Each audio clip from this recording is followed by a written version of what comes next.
Ya, Bismillahirrahmanirrahim. Assalamualaikum warahmatullahi wabarakatuh. Alhamdulillahirrahmanirrahim. Hamdan kasiran tayyiban mubarakan fi. Oke, sahabat-sahabat sekalian, jumpa lagi dengan saya Ahmad Iskandar. Jadi di video intro sebelumnya saya sudah sharing ke teman-teman mengenai eh, tematis ya, apa yang dipelajari mahasiswa di perguruan tinggi. Kita akan bedah terutama di institusi kami di Telkom University. Kenapa? Karena ini adalah perguruan tinggi yang reputasinya unggul. Kita sudah mengetahui bahwa Alhamdulillah Telkom University berturut-turut menjadi perguruan tinggi unggul, PTS nomor satu di Indonesia. Ya, kemudian kemarin saya sebut kenapa di intro ke prodi sistem informasi, kenapa kok Telkom University masuknya ke PTS itu ya. Bukan kan di bawah Telkom itu ya. Jadi sebenarnya ada perguruan tinggi yang di bawah BUMN. Di bawah BUMN itu ada lima, ada di antaranya Telkom University, di bawah Telkom Indonesia ada Universitas Pertamina, di bawah Yayasan Pertamina, kemudian ada ITPLN, ada dari di bawahnya Yayasan PLN ya, Universitas Logistik, ada juga satu lagi Surabaya Gabungan Pos atau apa ya. Tetapi memang kalau namanya BUMN itu kan Badan Usaha Milik Negara ya. Jadi kalau masukkan di PTN itu kan di bawah kebijakan Kemenristek Dikti ya kalau dulu ya. Kalau sekarang itu Kemenristek Dikti Saintek ya. Nah itu otomatis tidak menjadi anak perusahaan sebusanya. Dan kalau dari perspektif kami, memang keuntungannya kalau tetap di ini dia akan mendapatkan apa CSR-nya atau CSR-nya itu dari company-nya langsung gitu ya. Nah, seperti misalkan kalau di Telkom itu langganan tiap tahun itu ada program InnoVillage, itu adalah salah satu CSR yang diberikan dulu untuk Telkom University. Cuma sekarang sudah diberikan secara publik, biasanya dikasih ke Telkom University, ada universitas yang lain yang mau ikutan silahkan untuk ide-ide kreatif di bidang IT yang bisa membantu ke sosial ke masyarakat. Nah, itu bisa dilakukan ya.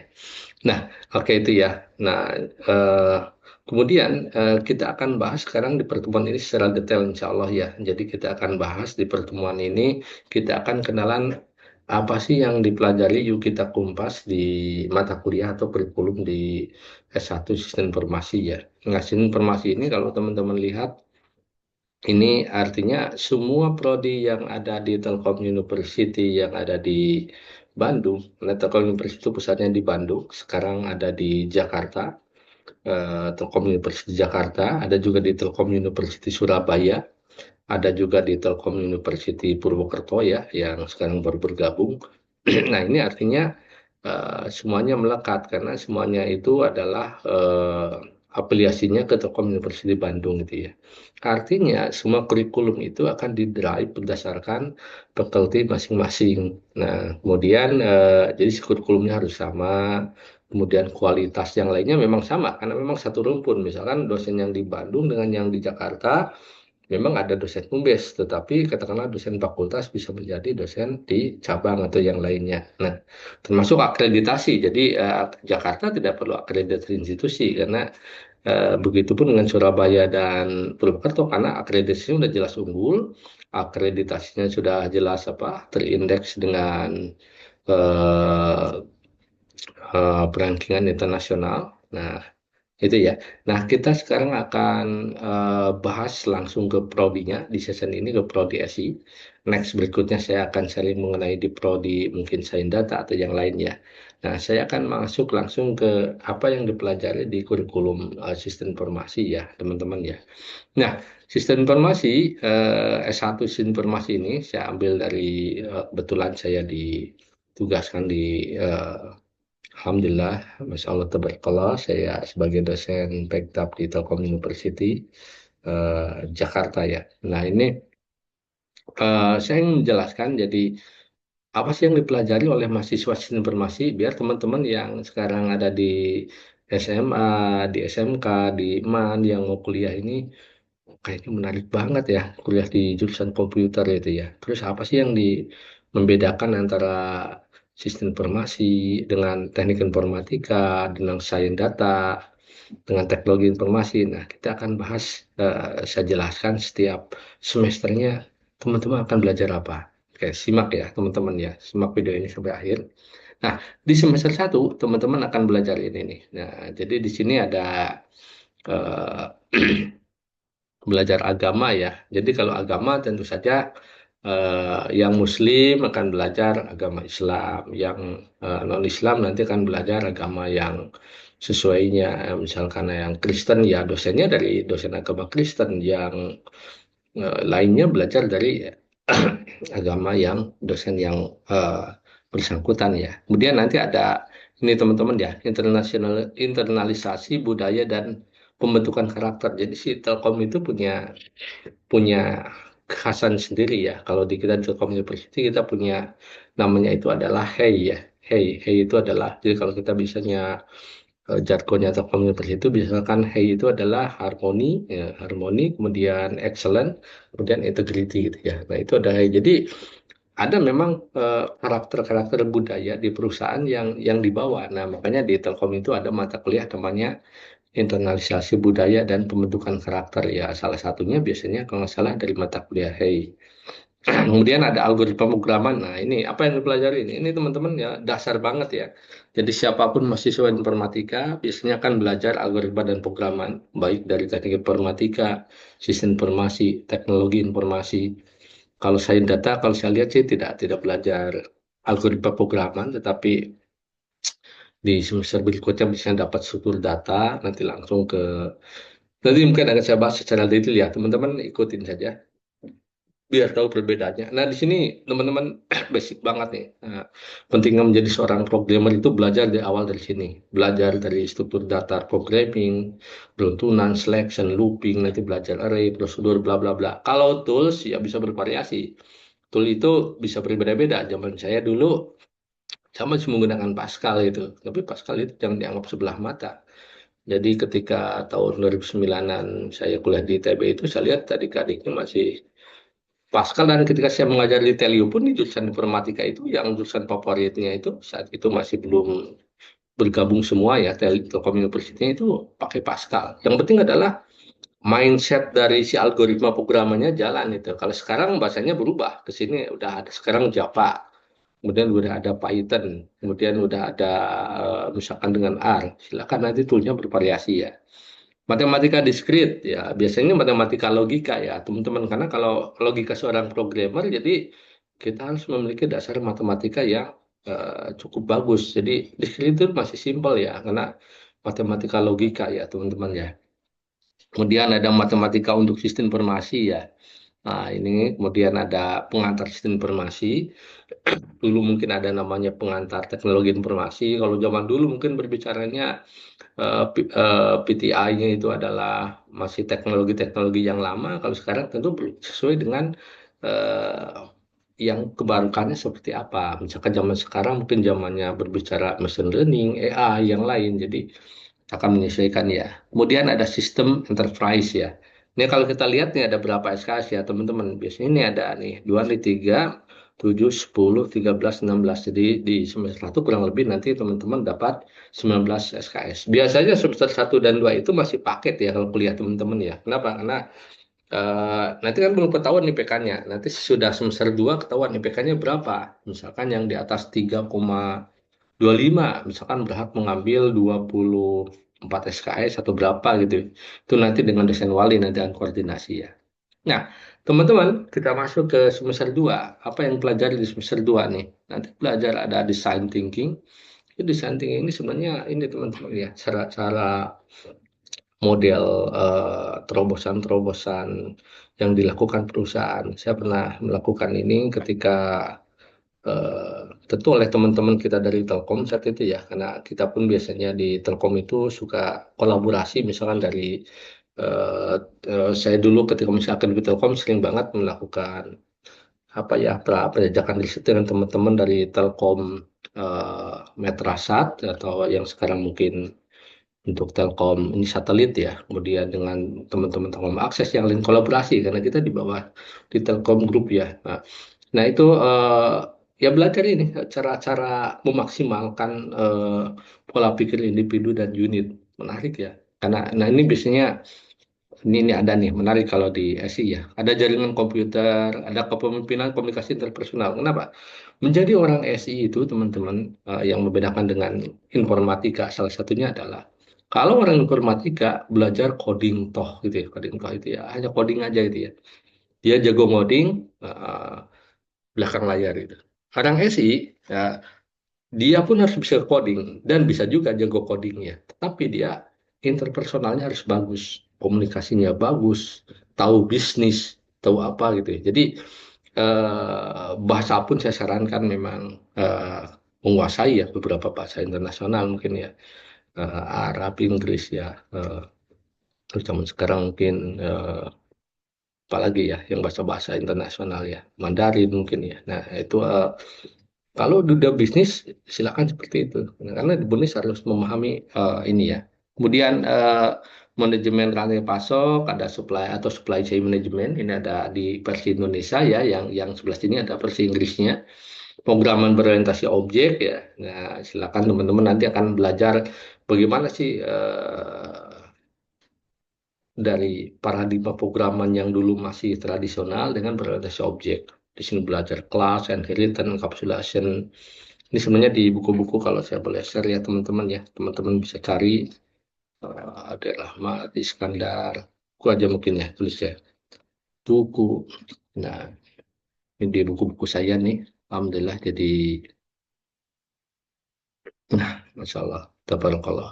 Buku yang saya tulis sudah Alhamdulillah, Insya Allah Tabarakallah cukup banyak dan diterbitkan oleh penerbit informatika.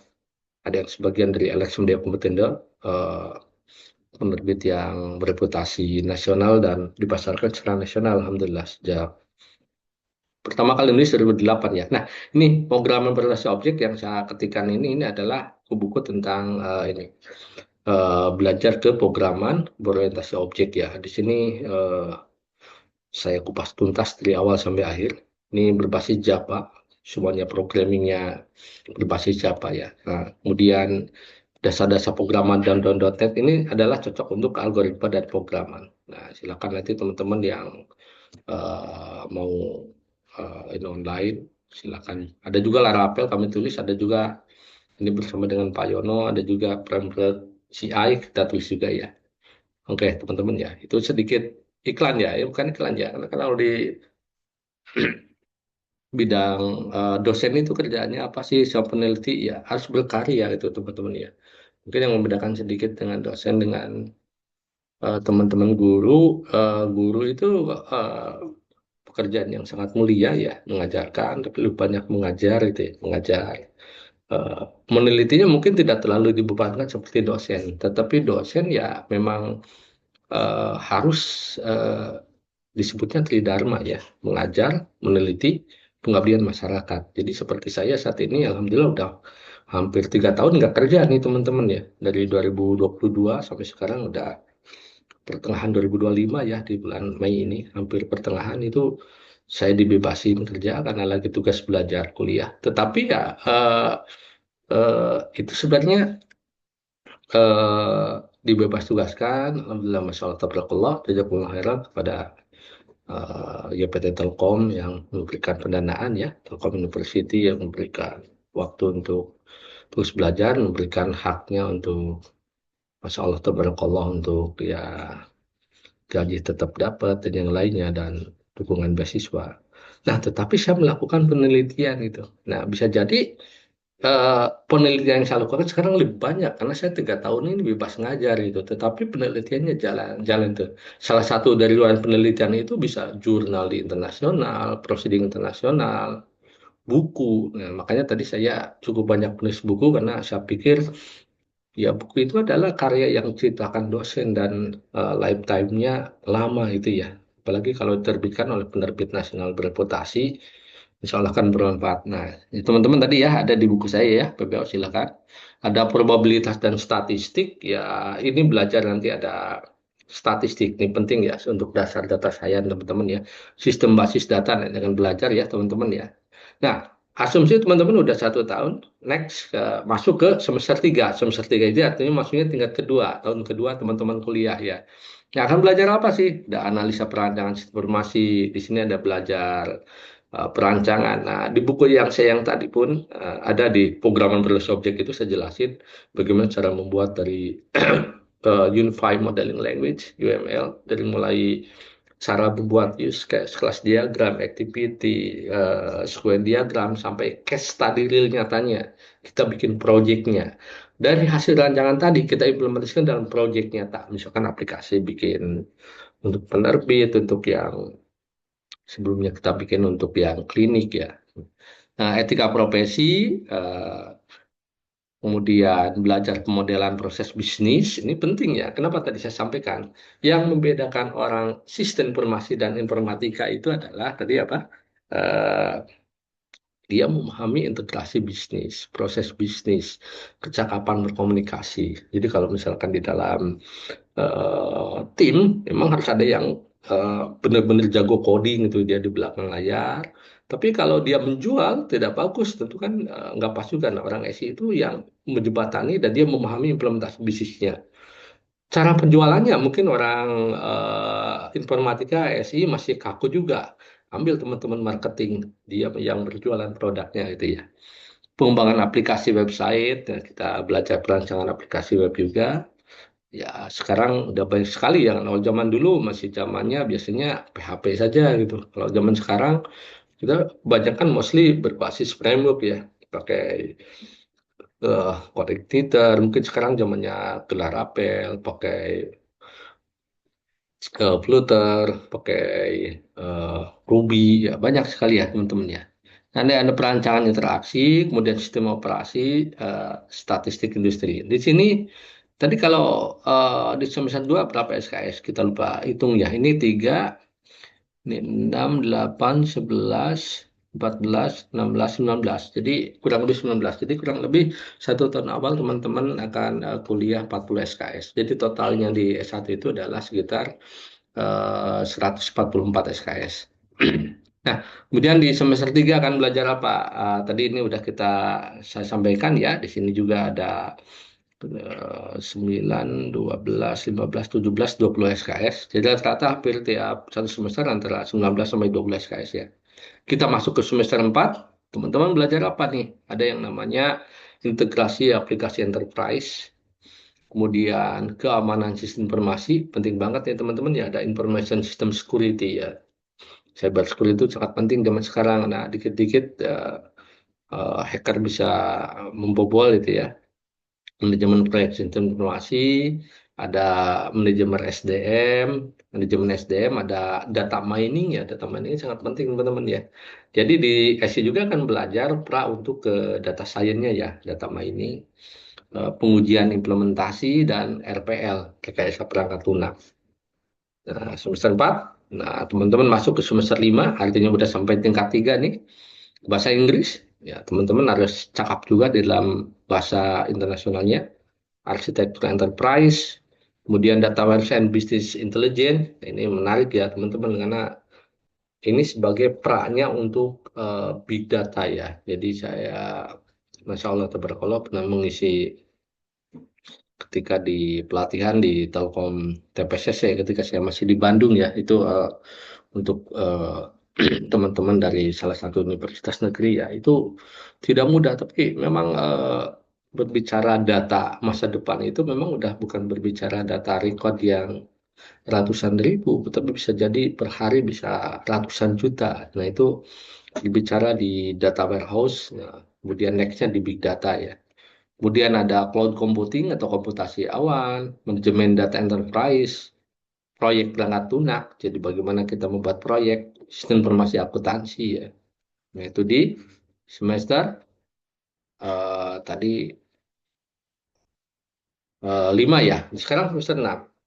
Teman-teman akan belajar bahasa Indonesia lah. Kok belajar bahasa Indonesia? Pokoknya udah bisa gitu ya bahasa Indonesia. Tentu saja teman-teman, bahasa Indonesia itu bukan yang biasa kita ucapan seperti saya ini drill nih teman-teman. Saya menyampaikan di Piacung ini, di YouTube saya ini, YouTube channel ini, berbagi ilmu, tetapi ternyata tidak semudah itu. Biasanya dalam ujian-ujian nanti teman-teman seleksi di CPNS, seleksi pegawai BUMN atau yang lain, ada namanya tes namanya TPA, ada tes namanya eh, TKDA, ada namanya tes TPDA, itu selalu ada. Dan menurut saya itu tidak mudah kita baca kalimat yang banyak, ada suatu seperti cerpen gitu ya, apa maknanya. Nah, itu dipahami di teman-teman ya. Kadang SPOK kita aja pun masih masih masih keliru. Semakin bagus kita menulis, semakin bagus diimplementasikan dalam paper, kemudian kita translate ke paper internasional, maka akan udah bagus itu ya. Jadi tidak mudah gitu, teman-teman ya. Bahasa Inggris 2 berarti lanjutan tadi dari bahasa Inggris 1. Nanti belajar ada AI ya, Artificial Intelligence and Application. Nah, ini teman-teman menarik sekali karena di zaman sekarang itu semuanya sudah include ke dalam AI ya. Jadi machine learning bagian dari AI, siapun penelitian kami yang di S3 nih di Doktor Ilmu Komputer di PB University, eh, banyak mengolah data spasial, data dari satelit yang kami teliti. Memang kami bukan mengambil data yang sudah ada dari satelit, tapi memang menggunakan satelit, kita meng-create dulu presisi poligon penelitian kami, data spasialnya kita dari awal peroleh, kemudian kita olah dengan mesin learning, ujung-ujungnya nanti untuk dimodelkan ya. Nah, ini banyak sekali peranan dari AI ya. Ada kerja praktek ya teman-teman nanti ya. Kerja praktek dan pengabdian masyarakat nih biasanya kalau eh, di Telkom Group biasanya nanti akan eh, bisa disalurkan di Telkom Group, atau jika ada mahasiswa yang punya katakanlah tempat yang lain, boleh nggak mengajukan? Boleh, boleh teman-teman. Jadi saya mau cerita nih jujur li ya, jujur li, honestly ya. Oke. Jadi alhamdulillah, masya Allah, tabarakallah. Jadi sekitar 2 tahun yang lalu itu kan saya masih kita mengelola startup ya, mengelola startup. Kemudian dari tim startup mahasiswa saya itu ada teman yang sudah di company, dia minta sekitar 3 atau 4 mahasiswa untuk dimagangkan, dan dimagangkan itu. Ternyata dimagangkan untuk di divisi IT-nya, diajarkan oleh tim programmer yang sudah sangat berpengalaman, sampai akhirnya direkrut gitu, dan menjadi programmer yang capable itu ya. Jadi artinya dia punya kemampuan sekarang ya. Jadi sebelum kuliah sudah kerja gitu ya. Nah, masalah. Nah, kemudian tata kelola dan manajemen teknologi informasi. Nah, di sini ada mata kuliah pilihan teman-teman ya. Ada MBKM. Sekarang kan ada kurikulum MBKM yang boleh magang di perguruan tinggi yang lain gitu ya. Nah, itu di semester 6 masuk semester 7. Semester 6 itu berarti tingkat 3 ini masuk ke tingkat 4 ya. Karena S1 itu bisa 4 tahun ya teman-teman ya. Tingkat 4 belajar apa? Kewirausahaan, kemudian belajar capstone project, kemudian metode penelitian, karena kita pun harus meneliti ya teman-teman ya, harus meneliti, kemudian di mata kuliah pilihan prodi, kemudian nanti ada pilihannya ya teman-teman ya. Nah, terakhir di semester 8 kewarganegaraan, Pancasila, karena kita di Indonesia ada peraturan, ada perundang-undangan yang harus diikuti ya. Tentu mata kuliah seperti kewarganegaraan tetap ada Pancasila gitu ya. Pelatihan sertifikasi, karena banyak sekali nanti sertifikasi siswa ataupun sivitas akademika Telkom University yang diminta untuk mengikuti pelatihan dan certified ya. Kemudian tugas akhir. Nah, oke, itu teman-teman ya yang bisa saya sampaikan. Jadi teman-teman yang mau kuliah di sistem informasi udah kebayang. Oke, lulusannya jadi apa sih kalau di kuliah di sistem informasi itu ya? Kita coba spill ya. Di sini kalau fakultas kan di Telkom University banyak nih teman-teman nih. 1, 2, 3, 4, 5, 6, 7, 8, 9. Ini sudah ada 8 ya. 9 itu dengan kamus-kamus cabangnya. Nah, kita berarti misalkan nih, sistem informasi itu ada di bawah Fakultas Rekayasa Industri. Tadi ada di sistem informasi ya. Nah, di sini kita lihat alumninya. Kalau teman-teman kuliah di sistem informasi, kerjanya jadi apa sih? Biasanya itu pertanyaannya ya. Karena mungkin kalau mahasiswa itu katakanlah ujung-ujungnya kan kerja itu ya. Jadi kalau saya ingin kuliah di sistem informasi itu, jadi apa sih Pak nanti outputnya kerjaannya? Oke, prospek karir. Pertama jadi application analysis. Kenapa? Karena kita pun orangnya sih paham di aplikasi, orangnya sih paham di analisis, cara menganalisanya. Jadi ini akan relevan ya.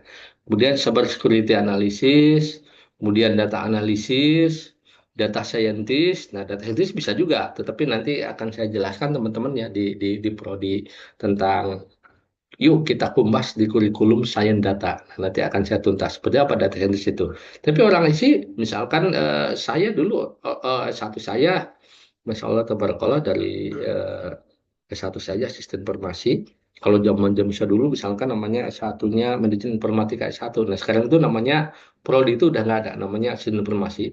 S2 saya magister informatika, alhamdulillah di ITB. Nah, tapi saya pun ketika minat penelitiannya ngambil peminapan sistem informasi, tapi kuliahnya informatika gitu ya. Kemudian S3 saya di doktor ilmu komputer di IPB. Jadi sebenarnya saya mendapatkan ilmu di luar, Masya Allah, Tabarakallah. Jadi saya belajar programming Orange Python, saya belajar Python, saya belajar coding R, saya belajar Tableau, saya belajar. Nah ternyata yang disebutkan tools tadi adalah tool untuk data scientist itu ya. Dan kita diajarkan langsung di workshop oleh eh, data scientist yang levelnya sudah internasional dan oh ternyata bisa. Jadi sebenarnya kenapa SID bisa desainnya bisa gitu ya. Jadi memang kalau mungkin orang data science, teman-teman di prodi data science, dia lebih holistik lagi belajar ilmunya itu ya. Kemudian bisa jadi database administrator, information system manager, bisa juga di IT consultant ya, IT consultant support officer, software engineer, system analyst. Tentu saja kalau teman-teman mendaftar di misalkan di pemerintahan, di CPNS atau misalkan di BUMN atau misalkan di perusahaan-perusahaan swasta yang IT itu selalu embedded ya, setiap bidangnya selalu ada. Saya kira itu saja teman-teman untuk pertemuan sekarang. Barakallahu fikum. Semoga teman-teman mendapatkan pekerjaan yang apa diimpikan sebagai jalan maisha teman-teman untuk beribadahnya kepada Allah Azza wa Jalla. Saya akhiri dulu untuk session ini. Subhanakallahumma wa bihamdika asyhadu an la ilaha illa anta astaghfiruka wa atubu ilaik. Assalamualaikum warahmatullahi wabarakatuh.